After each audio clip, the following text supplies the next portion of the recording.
the Quran that has been in this way um, making dua to his hands to be perished, for example? Why Abu Lahab?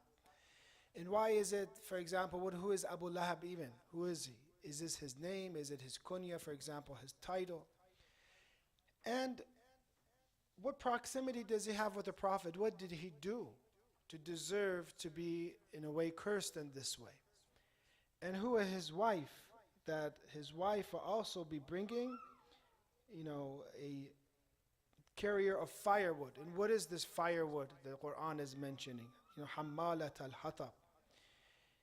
So therefore, when you look at this very interesting surah, there's many different lessons to learn. And we talked about Quran having different implications and indications for each different person. The awam, the layman, has a different understanding of Holy Quran.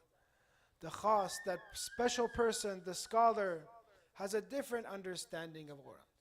The wali of God has a different understanding of Quran. All of it, and the Prophet has the complete, for example, understanding. So when we come to the Holy Quran, we say none of this contradicts one another. It does not contradict, for example, if you say there's different levels or bawatin or different, for example, layers of the Holy Quran. The Holy Quran can address something for the awam, something for the khas, for the special, someone for the layman, and something for the Prophet, something for the imams. This is the ability of the Quran. It can have, you cannot limit, for example, what the meaning is. But we have to see what is the correct understanding. This chapter, how it was revealed, in each chapter has a sha'n and nuzul. They say that the Prophet, once when he was advised in the verse of وَانذِرْ عَشِيرَتَكَ الْأَقْرَبِينَ, and come and advise your close families, tell them about Islam. The Prophet comes to the mountain of Safa, in this tafsir it has, and he comes and tells them that there's going to be an enemy, for example, Ya Sabaha, there's going to be a threat for you, O people of Mecca, for example, there's a threat. And they come and they ask, who is calling out? And they say, it is Muhammad.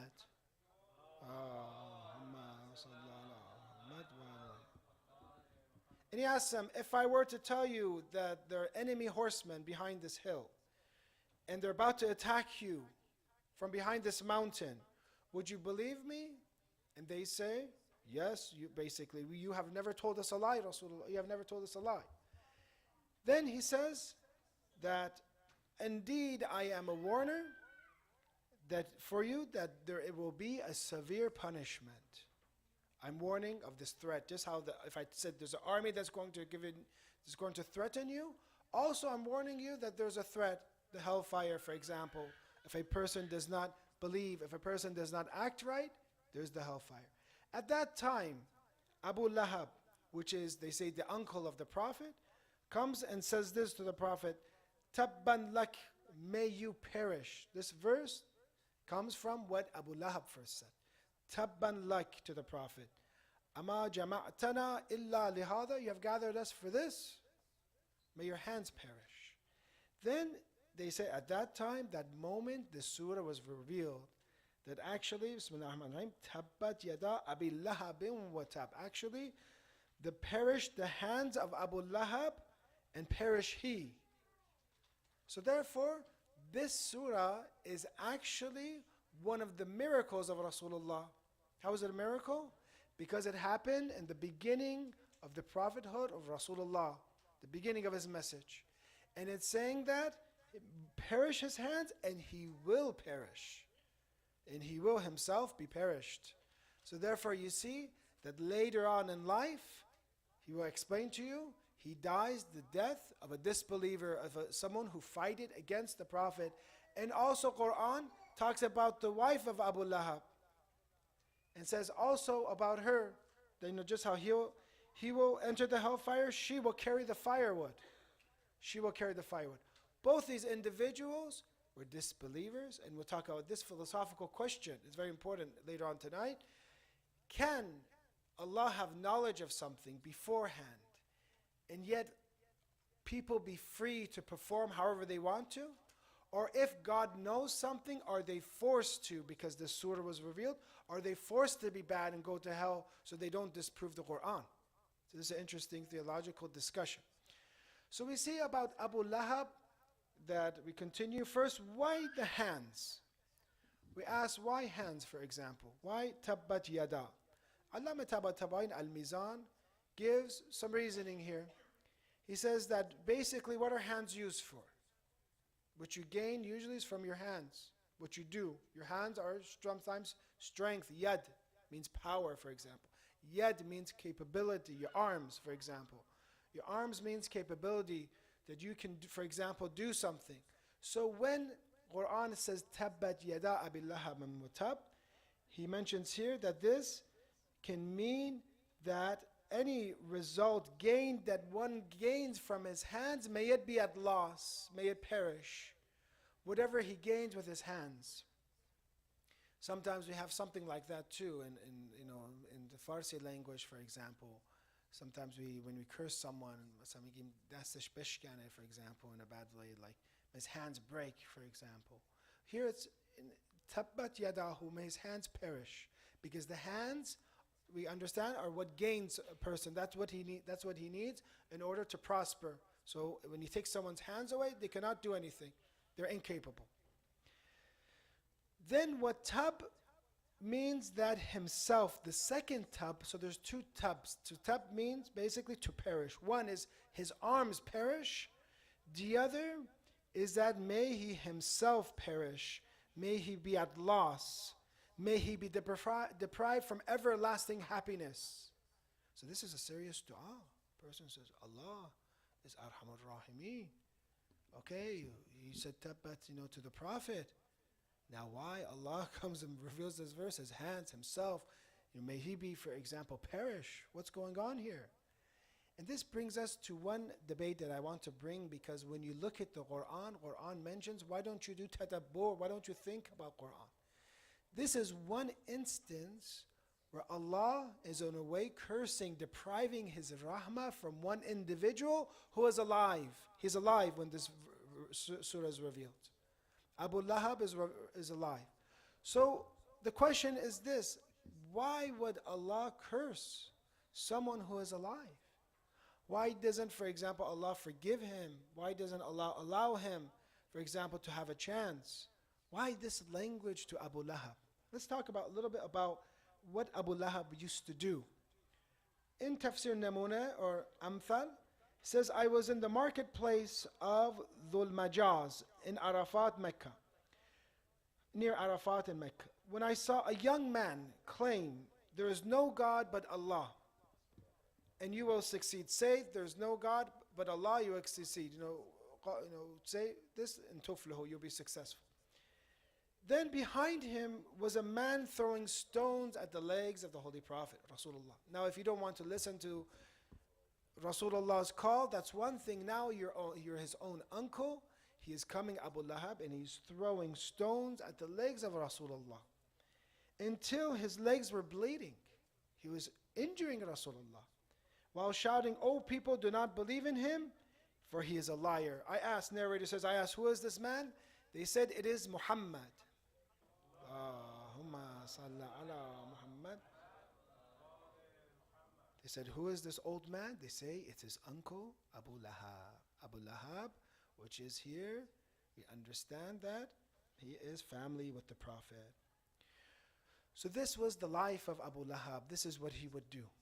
So you see, I want to ask you this question. Why do you think that Allah would in some way in the Quran say perish to someone who is an individual that he has created? Doesn't he love everyone, for example?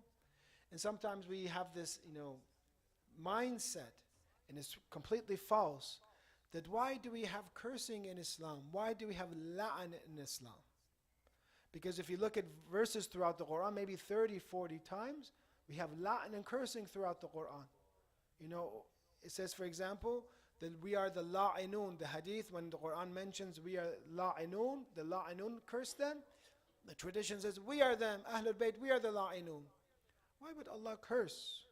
Why would Allah, deprive someone from rahmah? To understand this, we have to come and divide human beings into three categories. One category are the normal masses, the normal people like you. They are the ones who do good and do bad at the same time. Inshallah, mostly good, but we're not infallible. We can do something bad. We are the most of people. La'an does not come for these group of people because there's striving between good and bad. Then we have another group of people who do completely everything good. Not because they're forced, because Allah blessed them with infallibility, but they still have free will. They can choose to do right and wrong, but they always choose right. And those are the prophets, those are the imams, right? Left is the last group of people, an individual people that become so evil. Just how there are those who always choose what is good, there are those who always choose that they are bad, to be bad. They always choose what is evil. For example, Shaitan, who is Aduwan Mubin, Shaitan. And Abu Lahab, Shaitan of Ins. Because Quran mentions that insan can become asfalu safilin. Insan can become the lowest of the low. So insan and mankind can also become Satan in a way. And they ask, and it makes sense because in Shahr Ramadan, you see a lot of times, the tradition says shaitan's locked up, but we see people are misbehaving because of that shaitan within them. That shaitan that is within them. So if an individual reaches a place of 100% evil and darkness, then Allah decides that that person is cursed, and Allah commands us to separate yourselves from them. Do not be like them. For example, when it comes to shaitan, choose the Satan as your enemy.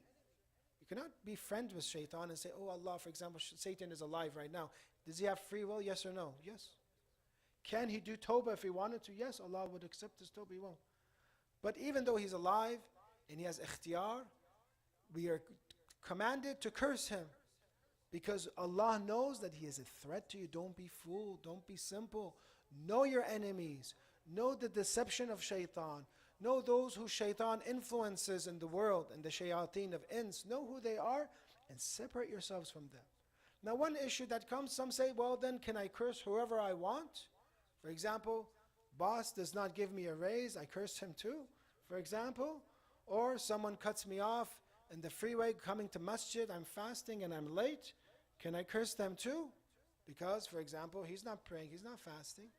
Generally speaking, when it comes to land, we have to be very careful because we have the instructions that if that person does not qualify for land, if that person does not qualify for the curse of God, it comes back on that person who said it. It comes back to them. So be careful, control your mouths when you're driving or whatever. Curse upon you, curse upon you, curse upon you. And you're reading for Sam Ziyad Ashur, and you include them, for example, part of it. That you should not do. Because you have to make sure they are befitting of the curse of Allah. How do we know if someone is befitting? Either in the Quran it mentions like Abu Lahab or Shaitan, for example, or the narrations mention, or Ziyarat Ashura mentions. And believe me, don't say that I am more kind, for example, than Imam Baghr alayhi salam, who taught us Ziyarat Ashura. They cursed the Bani Umayyad, for example, Bani Marwan in it. He cursed them. So do not say that I'm going to be more merciful than the Imam, who is the most merciful to everyone, to the believers, than, for example, their own mothers. Don't say that. So to understand this, we see that there are threats in our lives that we have to dispel, we have to remove. Just as, for example, a plant that wants to grow and wants to thrive, needs nutrients, sun, for example, it needs to intake the good, also needs to expel the weeds, expel those bad things around it that were prevented from growing. So we expelled the shaitan and the shaitan of the ins from ourselves. And it's very good. Actually, the tradition says if you recite this surah, Surah al-Masad, inshallah you will not be with those who are raised in the day of judgment with Abu Lahab.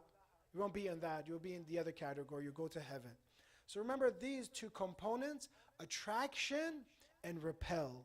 We need to attract good people, good individuals, have tawassul to them, tawalli to them, connect to them, and also have tabarri from the enemies, from those that are, for example, Satan and the likes of the shayateen and of the ins and jinn. So therefore, that is one, answering one thing, and now let's see what happened to Abu Lahab. Abu Lahab's fate. Again, we said this is one of the miracles of Holy Quran. Because actually he died the death of kufr and disbelief. He died. And it didn't disprove the Prophet, because this happened the early stages in Mecca. Later on in Badr he dies. Badr. So that is after Hijrah he dies. So then the story has this. There's narrated in the Tafsir that it is narrated in the Battle of Badr, Quraysh suffered a crushing defeat. And they asked Abu Sufyan what had happened. Abu Sufyan described the destruction of this way: by Allah, in this battle, we saw horsemen between the heavens and the earth who had come to aid Muhammad. Allahumma salli ala Muhammad wa. Imdadul Ghaib, help from the unseen. The Prophet had 313 Badriyun, but also he had help from the skies. They say the Imam of the age, in the same way, he will be victorious like how Rasulullah is victorious. So he will have the 313 as well. Badriyun, that's the number. 313 and thousands of followers, but also will have Imdadul Ghaib. You also have help from the unseen, the Imam of the age. And then the narrator says, Abu Rafi', a servant of Abbas, the Prophet's uncle who was present, said, those were the angels of the heavens. He says, those things, individuals that came and defeated you in Badr, they were the angels of the heavens. Abu Lahab was enraged and slapped Abu Rafi' violently across the face. For example, he slaps him. He then lifted him and threw him on the ground and started beating him severely. This is this person that Abu Lahab is. At that moment, Fadl comes, the wife of Abbas. Comes, so because that was the servant of Abbas, the wife of Abbas comes, who was present. She picked up a wooden staff and struck Abu Lahab on the head. Hits him, says, you attack this weak man simply because he is alone. She hits him on the head with this, and blood poured on the head of Abu Lahab, and 7 days later it becomes infected, and he develops sores and boils like those of the plague on his skin, and he dies from this disease that nobody wanted to be even close to him when he died. So his infection was so severe, no one dared to go near his corpse. They dragged him outside of Mecca from a distance. People poured water over it and then threw stones at it until he was buried under the rubble. A death of humility. And this was the fate of Abu Lahab. So this was a miracle of Quran. But that part that his soul would perish because he was doomed. Imagine if Abu Lahab did Tawbah and become one of the great believers. Because we say the Quran doesn't have contradictions. The Quran does not contradict with reality, with its own verses. It forecasted as many times in the Quran. There's many of the miracles of the Prophet, miracles of the Quran, that they tell the future, and this is one of the telling of the future. The fate of Lahab's wife. Fate of Abu Lahab's wife, whose name is Jamil. Jamil, now we go to her. So let's make sure we said all the verses so far for this. So we said, Tabbat yada Abi Lahabin wa tab. May the hands of Abu Lahab be ruined or perish, and he ruined is he. Ma aghna anhu maluhu wa ma kasab. His wealth will not avail him, nor that which he has gained. So presumably, what do you understand from this? His wealth will not help him. That he was what type of person? Rich. That he was rich. So his richness and whatever he gained is not going to help him. He will perish. Quran is telling in the future. Sayasla naran dhata lahab. He will burn in the fire of blazing flame. Abu Lahab, maybe because he enters the fire, he's Abu Lahab, or some say he had a reddish skin tone. He was Abu Lahab because he had like a reddish skin tone. But regardless, he goes to the Lahab himself. Abu Lahab, you see how Quran mentions Abi Lahab, Watab, and then mentions Dhata Lahab, because Quran has music in it, has rhymes. And if you look at, for example, the poetry of Arabic at that time, it's very beautiful. If you present the Quran to others that are non-Muslim and they listen to Holy Quran, they say, this is beautiful, it's amazing. Because Quran itself is a miracle. Nobody can produce the like of it in this way, with this meaning in the beautifully this rhythm, for example. سَيَصْلَى نَارًا ذَاتَ لَهَبٍ. Now his wife, وَامْرَأَتُهُ حَمَّالَةَ الْحَطَبِ. And his wife as well, the carrier of the firewood, who carries hatab. So who is she? Let's dive into this. Jamil, which is Abu Lahab's wife, is the sister of Abu Sufyan, which is the aunt of Muawiyah. So many times you go through Muawiyah, and who is, for example, his mother is a cannibal, someone who ate liver, for example, the mother. For example, Hind, who is his son, Yazid, and who was he himself? Someone that today they're making, unfortunately, a film, and I don't know if it has broadcasted yet, about Muawiyah spent $100 million on someone who completely went against the instructions of Rasulullah, not according to us, to themselves. You say, don't curse the companions. Okay, don't curse the companions. Muawiyah, according to historians, was the first one to start cursing Imam Ali. A better companion than him. They say, don't use Shia. You guys, for example, they blame us for this, for example.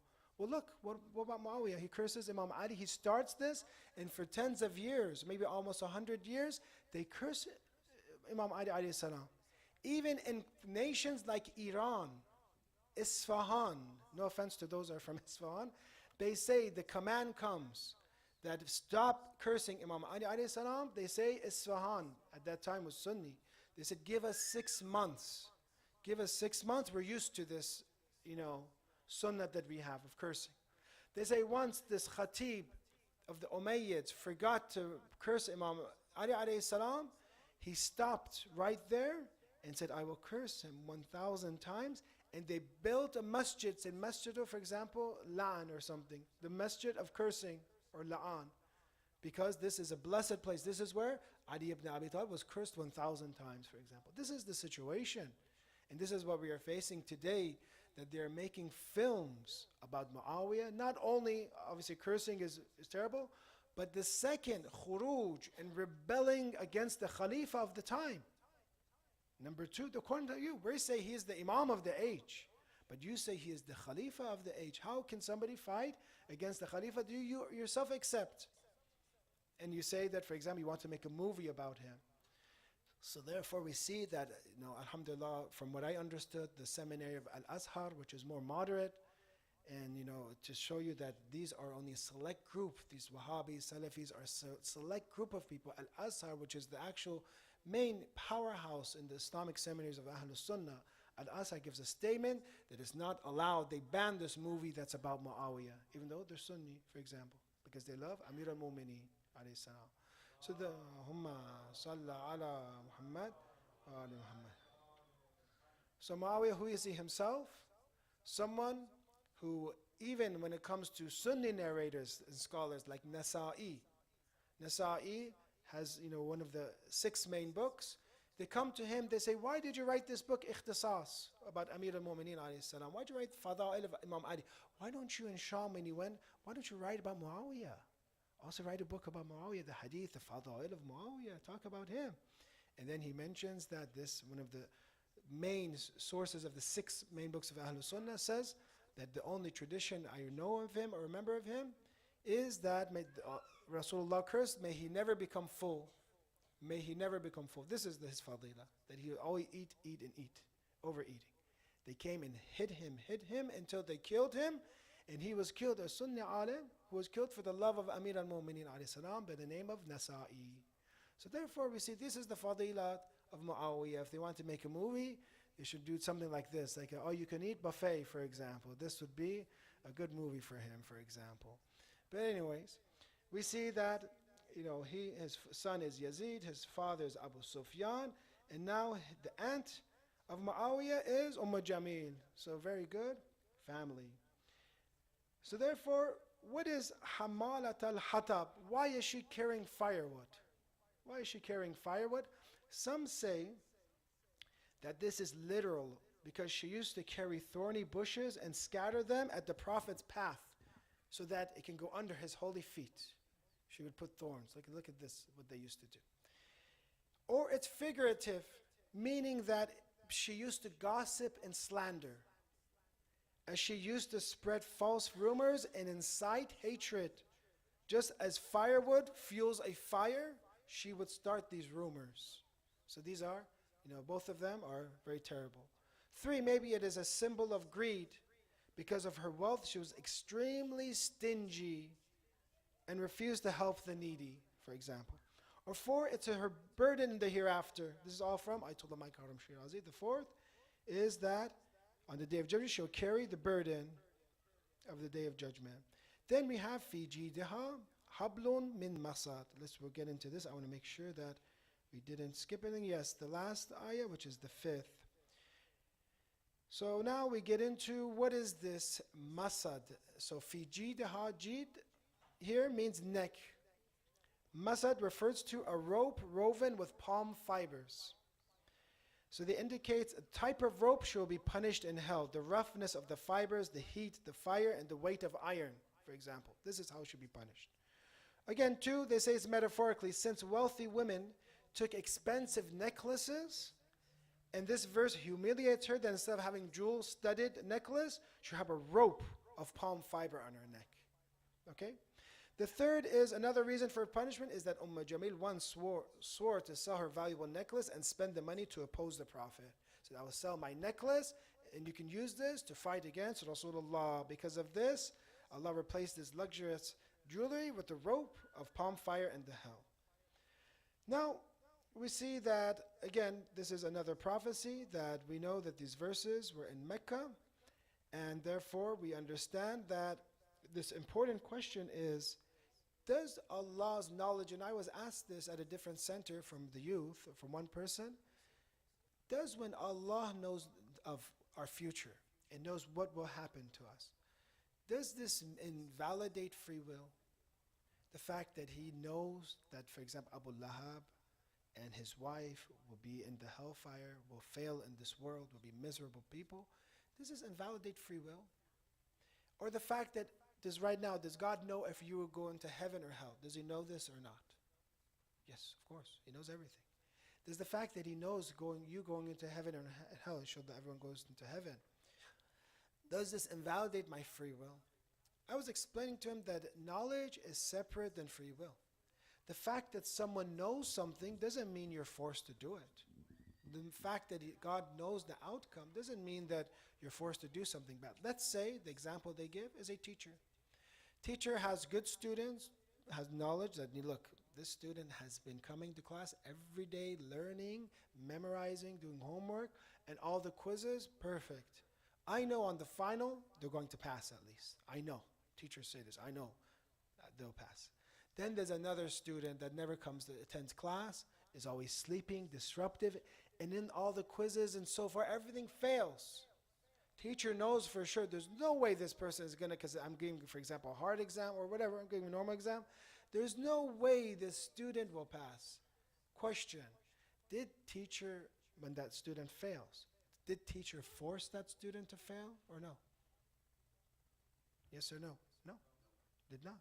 And did the teacher force the ones to pass? No. Who caused them to fail or pass? Themselves, by studying or not studying. Teacher knew what will happen because of the experience, because of the quizzes they took, because of the way they lived their lives. They knew that they're going to fail or pass. So therefore, knowledge does not mean that you're forced to do something. Say a wali of God, a mystic person, somebody, for example, Masjid al-Nabi is a wali of God. Alhamdulillah, say somebody is like this, for example. And they know if we're going to go to heaven or to hell, for example. Does that mean I'm forced to go just because he knows? No. So knowledge of God does not necessarily negate free will. Knowledge is something else. And generally speaking, it's badihi, means clear, that we do have free will. And I was explaining to this a few nights ago. If somebody has Parkinson's disease, his hand shakes, he cannot stop it. That's involuntary, they're forced, right? But if they're healthy and they don't have that disease, they know if they shake their hands, they're doing it on purpose. All of you, for example, if you want to shake your hands, you're doing it on purpose. You have free will to shake your hands, to not shake your hands, to listen, to leave, for example, to do whatever you like to do. Generally speaking, even a child knows that you have free will. So God's knowledge that Abu Lahab and his wife will fail the test and become the worst of the worst, for example, God knows this does not negate that Abu Lahab was forced to do bad, because God has irada, a tashri'i for all of us. God wants everyone to do good. Even when he created Abu Lahab, he gave him a chance. Even the shaitan, when he was created, he gave him a chance. But who builds the hellfire? Who makes someone into Abu Lahab, for example? Themselves, by what we do. Don't ever say, I'm good, I'm bad, I'm good, I'm bad. No, you choose to be good, you choose to be bad. And that's why in Shahr Ramadan is so important to remember that everything that we need for forgiveness is right here at our disposal. For us to purify ourselves, to say sorry to Allah, to ask for forgiveness, and to do tawbah, to change the path that we have. Because we can choose, we are free.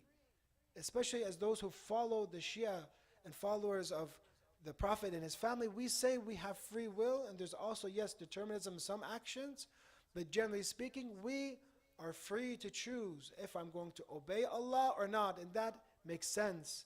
If I'm going to be forced to obey Allah, or if I'm going to be forced to be bad, then God would be unjust. Then God, why did you take someone to the hellfire? Why did you create heaven and hell? If you made me be good, if you made me be bad, then God is not just anymore, because he takes whoever he wants to hell, whoever he wants to heaven, because he caused them to do this. So we believe that human beings are responsible. And this is a message that I send to the community, to you brothers and sisters. Stop blaming Allah for our faults. Don't create a bad Allah because you didn't want to study, because you didn't want to work well, you didn't choose to be healthy, you didn't use your mind, for example, you didn't use those talents that you had. Stop blaming Allah. Whatever good is from Him, and what is evil is from us. Hopefully this Shahr Ramadan we can be of those who use this free will in the best manners and build a beautiful hereafter for ourselves. Please recite salawat ala Muhammad wa ali Muhammad.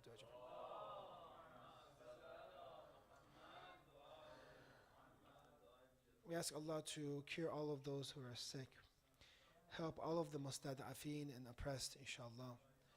It is the day of Friday, the day that we anticipate the dhuhr of the Imam of the age. Another Friday went by and our Imam did not come back. Hopefully we were thinking of the Imam of the age on this Friday, and hopefully you're remembering him in Shahr Ramadan.